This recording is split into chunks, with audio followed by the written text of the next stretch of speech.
You, John Fitzgerald Kennedy, do solemnly swear I, John Fitzgerald Kennedy, do solemnly swear that you will faithfully execute the office of President of the United States that I will faithfully execute the office of President of the United States and will, to the best of your ability, and will, to the best of my ability, preserve, protect, and defend the Constitution of the United States. preserve, protect, and defend the Constitution of the United States. So help you God.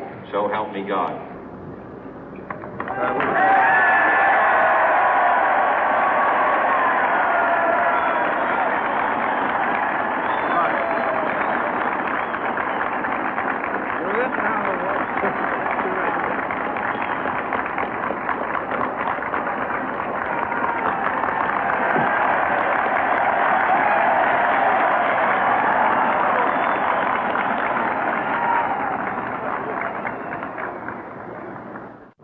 Vice President Johnson, Mr. Speaker, Mr. Chief Justice, President Eisenhower, Vice President Nixon, President Truman, Reverend clergy, fellow citizens.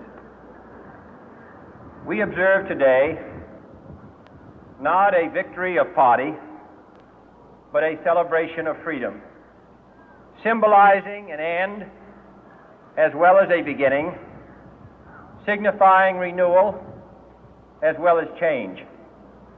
For I have sworn before you and Almighty God the same solemn oath our forebears prescribed nearly a century and 3/4 ago.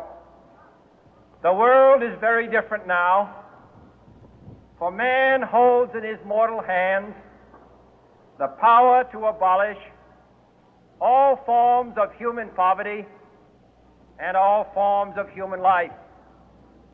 And yet the same revolutionary beliefs for which our forebears fought are still at issue around the globe.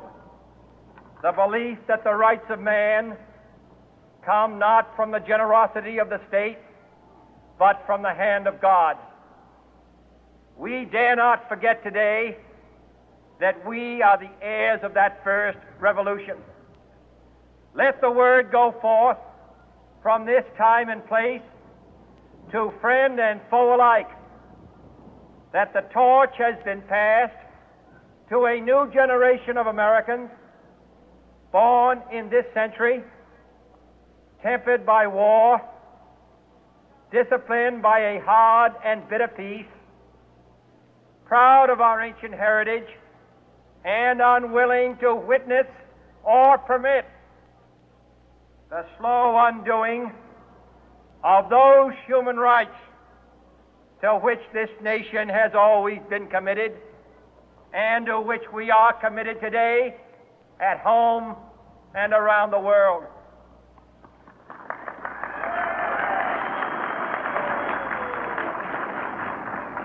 Let every nation know, whether it wishes us well or ill, that we shall pay any price, bear any burden, meet any hardship, support any friend, oppose any foe to assure the survival and the success of liberty.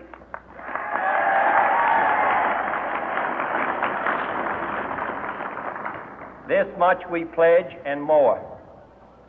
To those old allies whose cultural and spiritual origins we share, we pledge the loyalty of faithful friends. United, there is little we cannot do in a host of cooperative ventures. Divided, there is little we can do, for we dare not meet a powerful challenge at odds and split asunder. To those new states whom we welcome to the ranks of the free, we pledge our word that one form of colonial control shall not have passed away, merely to be replaced by a far more iron tyranny. We shall not always expect to find them supporting our view, but we shall always hope to find them strongly supporting their own freedom, and to remember that in the past, those who foolishly sought power by riding the back of the tiger ended up inside.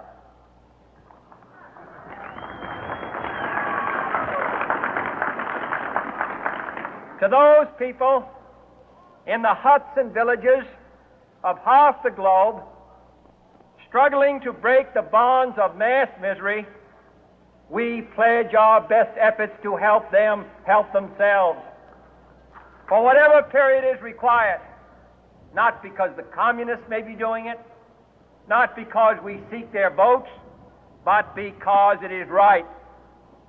If a free society cannot help the many who are poor, it cannot save the few who are rich.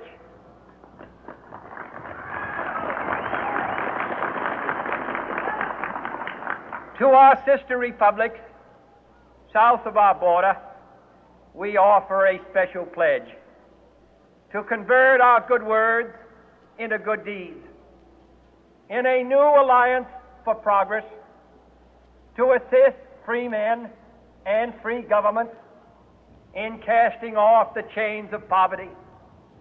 But this peaceful revolution of hope cannot become the prey of hostile powers. Let all our neighbors know that we shall join with them to oppose aggression or subversion anywhere in the Americas. And let every other power know that this hemisphere intends to remain the master of its own house.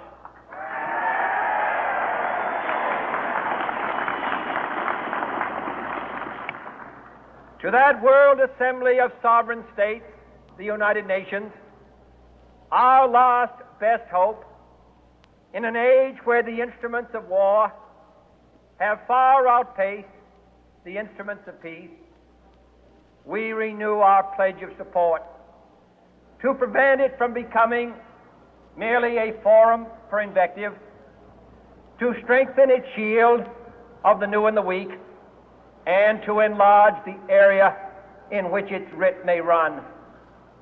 Finally, to those nations who would make themselves our adversary, we offer not a pledge, but a request that both sides begin anew the quest for peace.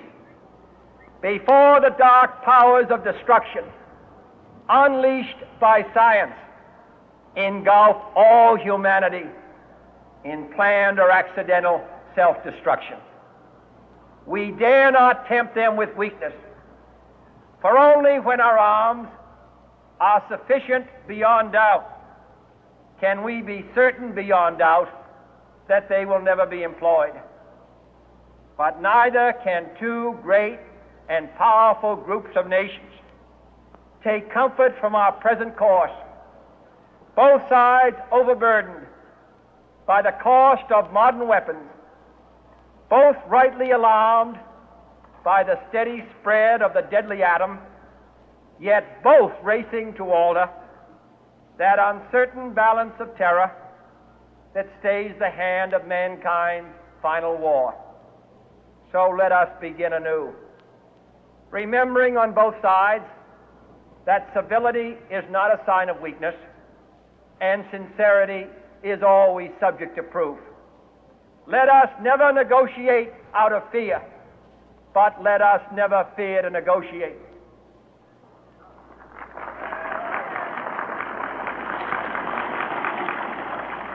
Let both sides explore what problems unite us, instead of belaboring those problems which divide us.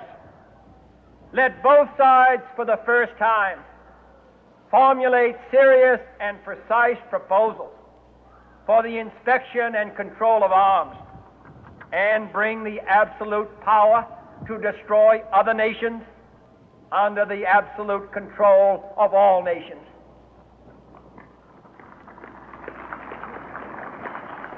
Let both sides seek to invoke the wonders of science instead of its terrors. Together, let us explore the stars, conquer the deserts, eradicate disease, tap the ocean depth, and encourage the arts and commerce.